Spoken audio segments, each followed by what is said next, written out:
رسول اللہ صلی اللہ علیہ وسلم نے فرمایا، جو شخص اللہ کی راہ میں جہاد کے لیے نکلا، اللہ اس کا ضامن ہو گیا۔ اللہ تعالیٰ فرماتا ہے، اس کو میری ذات پر یقین اور میرے پیغمبروں کی تصدیق نے اس سرفروشی کے لیے گھر سے نکالا ہے۔ میں اس بات کا ضامن ہوں کہ یا تو اس کو واپس کر دوں ثواب اور مال غنیمت کے ساتھ، یا شہید ہونے کے بعد جنت میں داخل کر دوں۔ رسول اللہ صلی اللہ علیہ وسلم نے فرمایا، اور اگر میں اپنی امت پر اس کام کو دشوار نہ سمجھتا تو لشکر کا ساتھ نہ چھوڑتا، اور میری خواہش ہے کہ اللہ کی راہ میں مارا جاؤں، پھر زندہ کیا جاؤں، پھر مارا جاؤں، پھر زندہ کیا جاؤں، پھر مارا جاؤں۔ حضرت صلی اللہ علیہ وسلم نے فرمایا، جو کوئی رمضان میں راتوں کو ایمان رکھ کر اور ثواب کے لیے عبادت کرے، اس کے اگلے گناہ بخش دیے جاتے ہیں۔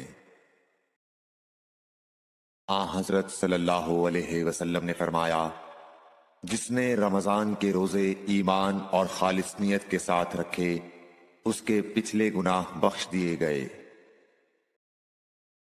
حضرت صلی اللہ علیہ وسلم نے فرمایا، بے شک دین آسان ہے، اور جو شخص دین میں سختی اختیار کرے گا تو دین اس پر غالب آ جائے گا اور اس کی سختی نہ چل سکے گی۔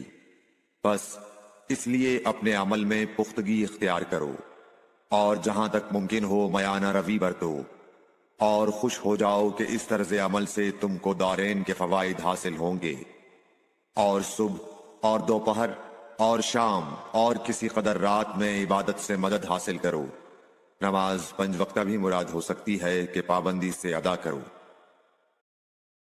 رسول اللہ صلی اللہ علیہ وسلم جب مدینہ تشریف لائے تو پہلے اپنی نانہال اترے جو انصار تھے، اور وہاں آپ نے 16 یا 17 ماہ بیت المقدس کی طرف منہ کر کے نماز پڑھی، اور آپ کی خواہش تھی کہ آپ کا قبلہ بیت اللہ کی طرف ہو۔ جب بیت اللہ کی طرف نماز پڑھنے کا حکم ہو گیا تو سب سے پہلی نماز جو آپ نے بیت اللہ کی طرف پڑھی عصر کی نماز تھی۔ وہاں آپ صلی اللہ علیہ وسلم کے ساتھ لوگوں نے بھی نماز پڑھی۔ پھر آپ کے ساتھ نماز پڑھنے والوں سے ایک آدمی نکلا اور اس کا مسجد بنی حارثہ کی طرف گزر ہوا تو وہ لوگ رکوع میں تھے۔ وہ بولا کہ میں اللہ کی گواہی دیتا ہوں کہ میں نے رسول اللہ صلی اللہ علیہ وسلم کے ساتھ مکے کی طرف منہ کر کے نماز پڑھی ہے۔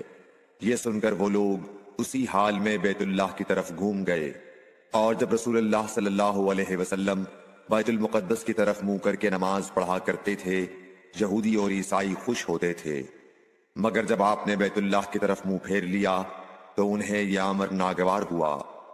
زہیر ایک راوی کہتے ہیں کہ ہم سے ابو اسحاق نے برا سے یہ حدیث بھی نقل کی ہے کہ قبلہ کی تبدیلی سے پہلے کچھ مسلمان انتقال کر چکے تھے، تو ہمیں یہ معلوم نہ ہو سکا کہ ان کی نمازوں کے بارے میں کیا کہیں۔